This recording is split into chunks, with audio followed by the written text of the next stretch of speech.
Para darle inicio formal al contenido de este miércoles, estamos de vuelta en Buena Noche con Nelson Javier. A continuación, nos honra recibir en entrevista especial al obispo auxiliar de la Arquidiócesis de Santiago, el Monseñor Carlos Tomás Morel Diplán. Es un honor, privilegio para cualquier programa tener este privilegio y tener este momento solemne de honor y de alto nivel con Monseñor Carlos Tomás Morel Diplán. Monseñor, buenas noches. ¿Cómo está usted? Bien, Nelson, muy bien, un placer también estar con ustedes. Les saludo a toda la audiencia que en este momento está en sintonía con el programa. Qué bueno estar con ustedes. Muy bien, hay mucho de qué hablar de lo que abarca la Iglesia Católica y yo entiendo que no soy quizás quien para intercambiar tantas ideas y tantas palabras con usted, pero voy a hacer lo posible de hacer lo correcto, por lo menos voy a hacer lo posible. Quisiera No hagamos la preguntarle, confianza. Monseñor, ¿por qué tan joven, Monseñor? ¿Por qué? Bien, mira, ya yo tengo 50 años, Nelson, no soy tan joven.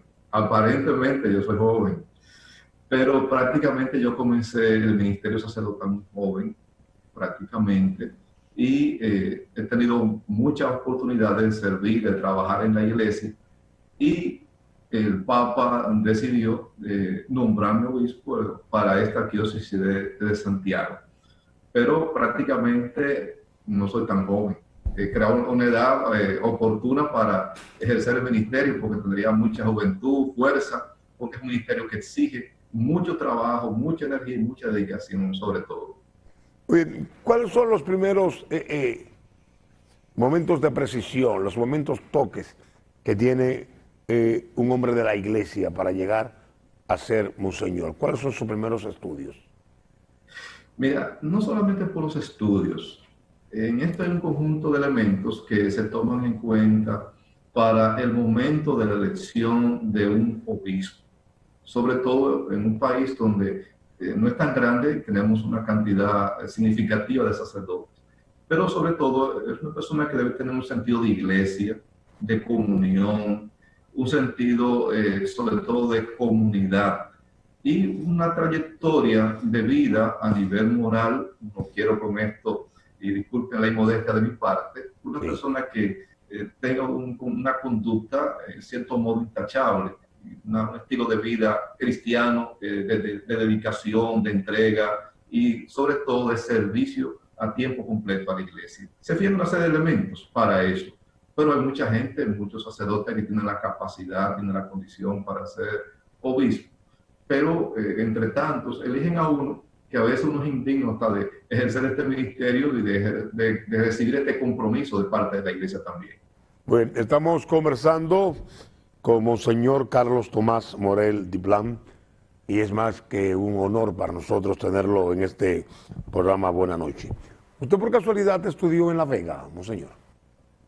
Sí, yo duré un año en La Vega estudiando, ¿Sí? Porque el proceso que hacemos de formación lo hacemos por etapa. Y en una etapa de mi formación me tocó en La Vega. Duré un año de formación en La Vega y después el resto en Santo Domingo. Pero ahí viví la primera experiencia de seminario, porque estaba el seminario que le llaman propedéutico, que es un introductorio a la filosofía. Y como ya yo era bachiller en el momento de entrar en seminario, de decidir y de ser sacerdote, me enviaron a tener esta experiencia de iniciación en la vida de los estudios superiores en La Vega. Y ahí comencé mi primera experiencia de formación. Su primera salida del país, tengo entendido que fue a Colombia. Sí, yo en el año 2001, prácticamente recién ordenado, como yo estuve en el seminario San Pío X de formador, que el formador es el sacerdote que lo dedica en la iglesia a formar los futuros sacerdotes. Y recién ordenado, me dejaron en el seminario San Pío X en Licey, donde está el seminario menor, donde están los seminaristas de los primeros años de bachillerato. Pero en ese momento Monseñor Flores entendía de que había que prepararme más para la misión, sobre todo la formación con jóvenes. Y me enviaron a Bogotá, en un instituto de formación latinoamericano, para formarme en el área de acompañamiento de los futuros sacerdotes. Y ahí duré prácticamente un mes y pico. Fue un curso muy breve, pero una experiencia muy rica porque todavía era un sacerdote muy joven, comenzando. Y para mí eso fue una oportunidad maravillosa porque me dio herramientas para poder acompañar a los futuros sacerdotes, donde duré prácticamente 15 años trabajando en esa misión. Oye, a mí me encanta leer la Biblia. Hay muchas veces que me pierdo en la misma, pero tengo referencia de que hiciste unos trabajos excepcionales en teología. Por lo menos eres un come Biblia, ya te sabe la Biblia de arriba abajo, por lo que puedo entender. Esto es uno de los pasos más firmes para que un hombre de fe como usted tenga la posición de un señor. Bien, no solamente los que estudiamos teología, no solamente se estudia Biblia. En la teología uno dura 4 años estudiando.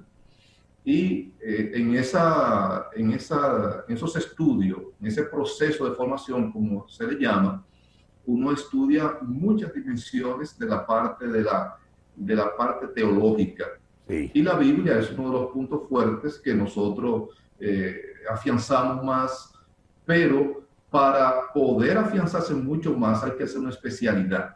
Ya lo que uno sabe lo ha ido aprendiendo por los pocos estudios que uno ha hecho en esa área, la dedicación que ha tenido para eso, y todos los días la leemos, la estudiamos. Pero dedicarse, como se ha dedicado personas, y la iglesia dedica generalmente a algunos sacerdotes a esa área, requiere un tiempo preciosísimo y largo, porque la Biblia, para estudiarla como se debe, hay que dedicarle mucho tiempo y mucho esfuerzo, porque es difícil, porque hay que aprender hebreo, hay que aprender latín, hay que aprender griego, y hay que aprender todos esos idiomas antiguos para poder entenderla mucho mejor y poder hacer de manera científica un estudio de la misma. Pero uno tiene ya los elementos básicos para poder hacer la reflexión, porque todos los días en la misa predicamos en torno a la palabra, no de otra cosa, y por eso nos dedicamos, y con la experiencia, que tengo ya 20 años de sacerdote, más el tiempo de seminarista y ya como catequista, uno fue conociendo mucho más la palabra de Dios. Pero nunca uno acaba de conocer la palabra de Dios, nunca acaba. En las últimas 2 décadas podemos decir que muchos pasos de familia en la iglesia se han escapado. Una de las primeras entregas positivas que me entregó mi familia fue hacer la primera comunión. Después recuerdo el catecismo. Y después recuerdo a el padre Vargas, no sé si tuvo el privilegio de conocerle. Sí, Padre Vargas. claro que sí, sí. En San Francisco de Macorís yo fui monaguillo del padre Vargas. Y eso para mí fue un alto honor por sus correcciones y enseñanzas. Recuerdo también a el padre Emiliano, Monseñor Nicolás de Jesús López Rodríguez, bueno, a toda esa gran mayoría de hombres de fe. Pero quiero preguntarte, ¿por qué se ha quedado sentado la primera comunión y el catecismo del país? Mira, actualmente estamos trabajando mucho con la catequesis, con la formación, con esa formación inicial de la vida cristiana. Realmente, como bien sabemos, la realidad en el mundo, en nuestra sociedad, en el área educativa, con toda la realidad que están viviendo nuestros jóvenes, nuestros niños, resulta complicado a veces hasta enseñarles los fundamentos de la fe. Y ahora tú y todos sabemos bien la gran cantidad de distracciones que tenemos en nuestros muchachos. Cuando tú y yo y tantas personas recibimos la catequesis, nosotros nos entusiasmamos muchísimo, nos embotellábamos la cosa, nos aprendíamos la cosa, porque en ese momento no había mucha distracción. Estaba la catequesis, estaba la escuela y quizá alguna cosa más en la comunidad, y los que venimos de campo no teníamos mucho. Y ese tiempo lo dedicábamos a aprender y a vivir, y sobre todo también en la casa. Papá, mamá, en muchos hogares enseñaban a sus muchachos, a sus niños, le iban enseñando la catequesis. Hoy la realidad de que tenemos de nuestra sociedad, los niños, los jovencitos, están muy distraídos y dispersos.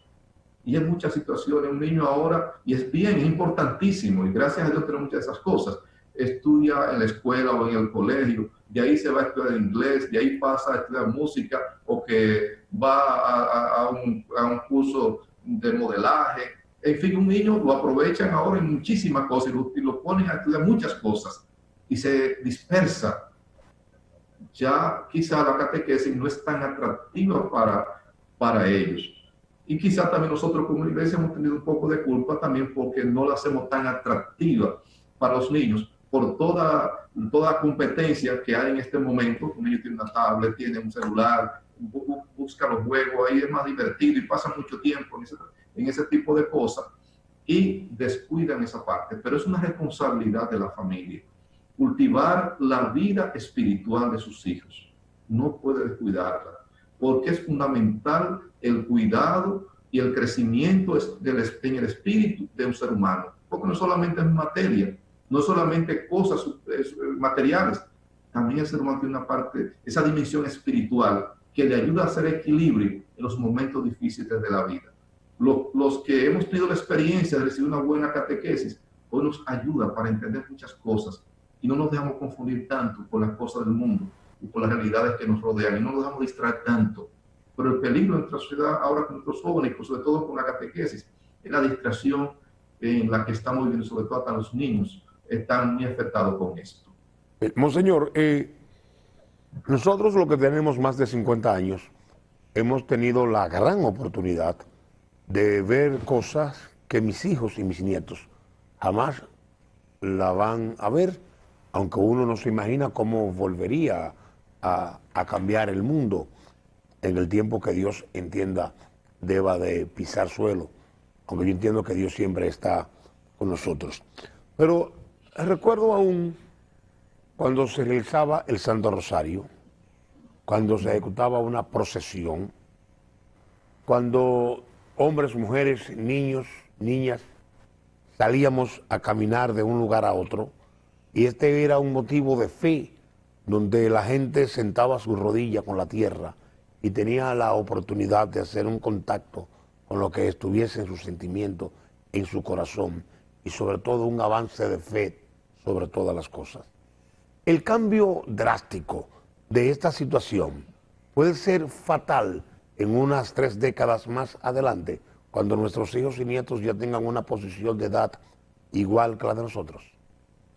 Sí, yo entiendo que es peligroso eso, Nelson, sobre todo porque, como decía hace un momentito, hay una dimensión del ser humano que necesita saciarse, llenarse, esa dimensión espiritual. Y todo lo que podríamos tener de avance, como tú has dicho, a tus nietos, tus hijos, están mirando cosas, haciendo cosas que tú no lo imaginaste nunca como persona, que podían vivir, son cómodas, hay cosas muy importantes y no podemos rechazarlas, muy buenas. Pero el peligro es que la estemos convirtiendo en ídolos, estemos convirtiendo todas estas cuestiones en ídolos. Y estamos en esto perdiendo también la sensibilidad y el sentido humano. Porque cuando se pierde el sentido de lo sagrado, que es una de las partes, cuando tú hablas de las procesiones, cuando hablas de estos actos piadosos, que en un momento muy bonito y muy interesante, por eso nos humaniza, nos hace más solidarios, porque el respeto a lo sagrado, el respeto a la cosa divina, te ayuda a entender también a la persona. Hoy estamos muy centrados en la máquina, en la tecnología, en las cosas de las redes, que es muy interesante. Pero hay una dimensión que estamos descuidando, que es el ser humano. Hoy hablamos mucho de inteligencia artificial y todo, y están investigando y metidos todo en ese mundo de la robótica, pero entonces no estamos conociendo al hombre, a la humanidad, a la persona. Personas en una misma familia no se conocen a veces. No conocerse físicamente ni como persona, sino conocerte a ti, los valores que tú tienes, las cosas interesantísimas como persona. Si tú mismo, tú que estás en ese mundo de los medios, miramos todos, ¿por qué se valoriza a un ser humano hoy? Por las condiciones humanas que tiene, la belleza interior que lleva, su nobleza, o porque tiene mucho dinero, o porque tiene poder, o porque es inteligente. Te califican por eso. Y eso es un sentido, en ese sentido, se va perdiendo lo sagrado, porque tú y yo, como seres humanos, y todos nosotros somos seres sagrados, extraordinarios, pero le estamos quitando la belleza, la grandeza a esa criatura que eres tú y yo y todos nosotros, maravillosa, y hemos dado importancia a otras cosas que no son las más necesarias. Eso, a final de cuentas, en nuestra sociedad trae sus consecuencias. Y le estamos mirando con muchas cosas en nuestra sociedad. El sentido de la familia, el sentido de respeto al otro, del amor al otro, de la caridad, de la solidaridad, todo esto, y ahora con este fenómeno que estamos viviendo, se notan muchas cosas entre nosotros de eso. En la parte de la inclemencia, de la poca sensibilidad, del poco dolor de mucha gente. Y por eso hasta la guerra, las muertes innecesarias, la violencia, en fin, todo esto que en un momento vivimos en nuestras comunidades, en nuestros barrios, que nos hacían más cercanos, más humanos, y veíamos lo sagrado, la cosa sagrada como extraordinaria, y le daban más sentido y valor a tu vida. Esas cosas las hemos ido dejando a un lado, porque el progreso para muchos es lo más importante. El avance en eso, en muchas cosas, para ellos es más importante. Y hemos descuidado a la persona, que es lo más central en este mundo. Muy bien, monseñor, yo entiendo que la vida tiene acceso con diferentes vías hasta llegar a una rotonda que puede ser el cerco de llegar al final. Y a veces nos encontramos con situaciones que tienen que ver dolorosamente con el cuadro familiar que tanto usted enfatiza. Y hemos perdido algo apreciado, que es el asombro, donde nosotros con situaciones que no estábamos acostumbrados a percibirla, en el momento que llegasen uno se asombraba. Esto ha cambiado totalmente. Y nosotros que tenemos el mecanismo de hacer informaciones y trabajar noticias día tras día, podemos descubrir cómo una noticia tumba la otra, cómo una información tumba la otra. Mire usted, en estos días tuve la mala suerte de cubrir una primicia cuando un hijo mató a su papá con 2 cuchillos en las manos. La semana culmina, acabo de cubrir también, donde un joven en una comunidad asesina a un niño con condiciones no reales para vivir normal y le da 4 disparos a un amigo. Se involucran acciones que tienen que ver con palabras que no voy a pronunciar en este instante porque son dolorosas de una forma u otra. En tanto, nos encontramos con algo que reza la Biblia, que es perdonar 70 veces 7. Esto está escapado del corazón del mundo, del corazón de los dominicanos, de la gente. ¿Qué está pasando con el perdón? ¿Qué está pasando con el respeto al prójimo?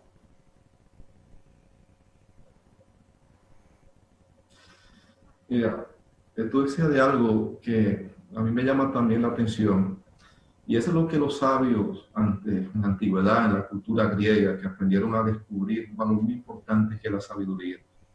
Y la sabiduría comienza siempre con el asombro, la capacidad de asombrarnos, pero no de asombrarnos por el morbo, sino para buscar lo grandioso, lo hermoso que hay detrás de cada cosa. Por eso hemos ido perdiendo la capacidad de asombro ante la desgracia que pasa en nuestra sociedad. Y lo vemos como algo tan normal, y hacemos hasta con un espectáculo, como le llama Vargas Llosa, la sociedad del espectáculo. Todo se convierte en un espectáculo. Uno que cae, uno que tiene un accidente, van a grabarlo inmediatamente como si nada pasara. O uno que tiene una puñalada o un balazo, inmediatamente van con un celular a grabar y a transmitirla por las redes, como si nada pasara, muy tranquilamente y de manera muy fría. Esto es muy peligroso en una sociedad cuando vamos perdiendo la sensibilidad y el sentido del perdón, de la fraternidad. Y eso es un elemento que no se consigue en una universidad, ni en una escuela, ni se consigue por ahí. Eso comienza en el hogar. Ese valor comienza a educarse, a formarse, a adquirirse en un ambiente de familia. Porque en ese espacio donde hemos nacido, donde hemos crecido, hemos ido viviendo y experimentando lo que han tenido esa experiencia, cómo papá perdona a mamá, cómo mamá perdona a papá, cómo los hermanos se perdonan, y cómo nos van diciendo, perdona a tu hermanito, perdona a tu hermanita, pídele perdón ahora. Y escuchaba mucho que se le decía. Y si uno quedaba enemiguito de un compañerito, y el papá y mamá, háganse amigos, no puedes ser enemigos. Ese principio se fue cultivando en un ambiente familiar. Se educa en la familia. A perdonar y amar se aprende en casa. Por mucho que me lo quieran enseñar en una catequesis, que suena muy bonito y ayuda y orienta, el amor al prójimo, perdonar al hermano. Hasta en la misma iglesia que estemos predicando y repitiendo, lo encontramos con hermanos en la iglesia que son enemigos, que en su casa tienen problemas, que no le va a su compañera, no se habla, pero va a la iglesia y va a la iglesia y no se llevan mal, no se tratan bien, no se asombra, se extraña. Pero ese ser humano, esa persona, no ha podido, no pudo formar en su vida ese principio, ese valor fundamental. Eso no se improvisa. Esos valores que vamos adquiriendo en la formación familiar es un proceso que marca a uno, que lo lleva a uno en su vida hasta el último momento de su existencia. Y por eso cuando uno cultiva eso, uno crece sano. Y por eso te puede hacer muchas cosas, tú te molestarás, te sentirás mal, pero no podrás tener enemigo, porque tú no aprendiste eso en tu casa. Papá no me enseñó a tener enemigo, mamá nunca me enseñó a tener enemigo. Y en un ambiente familiar, sobre todo cuando se crece, de fraternidad, de convivencia sana, los hermanitos, las hermanitas, amándose y transmitiéndose cariño y afecto. Eso te ayuda a ti a entender verdaderamente lo valioso que es el amor y lo valioso que es el perdón. Eso es trabajo en familia y lo estamos descuidando. En el hogar estamos transfiriendo el compromiso, el deber de la educación básica, sobre todo humana, afectiva, le estamos pasando a otras personas, a otras instituciones. Y la familia es la primera que debe educar en esos valores fundamentales para ser un verdadero ser humano. De lo contrario, será un ser humano capaz de cualquier cosa, de dañar, de destruir y seguir adelante, como dicen por ahí algunos, tranquilamente. Yo no tengo que arrepentirme de nada. Y hay gente que lo dice muy tranquilamente, y no tengo que arrepentirme de nada ni pedir perdón a nadie. Y no lo escucha. Pero hay que mirar la historia que hay detrás. Entiendo definitivamente que ese valor, porque son valores, se cultivan, se trabajan en un ambiente familiar. Sin papá y mamá y un hogar sano, es imposible que podamos lograr eso. Muy bien. Tengo una noticia muy importante a los feligreses, a todos. Para la próxima semana, la iglesia va a reabrir otra vez para que masivamente los feligreses puedan asistir, ¿verdad? Sí. Sí, ya estamos, ayer hicimos público un protocolo para la reapertura de las iglesias. Ya a partir del día 3 de este mes, la próxima semana, ya comenzaremos a abrir paulatinamente, al menos la celebración de la misa, porque las otras actividades todavía no las vamos a realizar, poco a poco, porque sabemos que la gente quiere ya ir a las iglesias y quiere entrar, pero tenemos primero que organizarnos para este protocolo que se ha elaborado para que todos nosotros tratemos de preservar la salud y la vida de nuestros fieles, sobre todo. Muy bien. En su vocería de fe se escucha hablar de todo lo que mueve la cultura de República Dominicana. Y la cultura de República Dominicana tiene una fórmula muy especial. El deporte, la política, en lo cultural, en todo sin importar. Y a nosotros nos gustaría saber su posición con el cuadro político que vive el país en estos momentos. Mira, es preocupante, en cierto modo, la realidad de nuestro país a nivel político. Sobre todo el primer elemento es que se ha perdido el liderazgo. Un país sin un liderazgo fuerte es peligroso. Y hemos dejado a un lado el liderazgo para dar lugar al deseo y al interés particular. Y un político no busca interés particular, un político busca el bien común. Y lamentablemente hemos ido la política ha ido perdiendo la esencia o le hemos ido quitando la esencia con nuestro comportamiento y la conducta, sobre todo de muchos políticos. Más en esta situación que tenemos, necesitamos de visión, de claridad, y nuestro país debe enrumbarse por los mejores senderos, pero necesitamos de gente con visión. Y siento que en nuestro país el liderazgo ha ido debilitándose. Estamos muy empeñados por el poder, por ganar unas elecciones, por ser los primeros, por estar adelante, pero el manejo de las cosas públicas, de las instituciones, lo hemos descuidado, porque estamos muy centrados en nosotros mismos y lamentablemente los políticos, muchos de nuestros políticos, muchos, no todos, muchos, se han centrado en su proyecto personal y no en el proyecto nación o el proyecto patriótico, que es lo que más necesita nuestra República Dominicana. Muy bien. Su investidura representa imagen y semejanza del hombre más revolucionario que se ha visto en el mundo, Cristo Jesús. Y en esta fórmula de escucharle hablar, entendemos que el país necesita una revolución moral, un cambio moral, un cambio de ética, de respeto, de fondo y forma para beneficio de la patria. ¿Usted lo piensa así? Sí, perfecto, estoy totalmente de acuerdo con eso. No solamente el país, toda la humanidad. Hemos ido dejando los principios, los valores fundamentales para la convivencia y la dirección de los pueblos, lo hemos ido descuidando y hemos centrado nuestra atención en los intereses. Un país sin valores, sin principios, sobre todo a nivel ético, y una política sin ética es un desastre. Y eso hay que recuperarlo. El mundo tiene que revolucionarse. No por la vía que estamos mirándola, porque estamos entendiendo que la revolución es una técnica nada más. Es una dimensión, es una manera integral, una revolución integral, no solamente a nivel de tecnología, de avance científico y las otras cosas, esos avances que tenemos. Hay otra parte que hay que desarrollar, que es la parte humana. Y insisto en ese tema, estamos descuidando al ser humano. Estamos muy centrados en otras cosas, y un mundo sin un ser humano con principios y valores bien definidos es un riesgo, un peligro, porque el mundo puede ir a la deriva, dirigido por seres humanos sin principios, sin una ética definida. Desde que la humildad está revestida en el ser humano, conozco hombres y mujeres que van a confesarse, y usted sabe lo que es confesarse. Y usted es el receptor de escuchar todas las quejas y todos los males de ese ser humano que quiere desahogarse y encontrar un alivio. En esa audiencia que hacen con usted, ¿cuáles son los principales males, personal o del país, que usted entienda debemos enfrentar? Bien, mira, uno tiene la ventaja, la gran oportunidad, mejor dicho, de recorrer los pueblos y los barrios.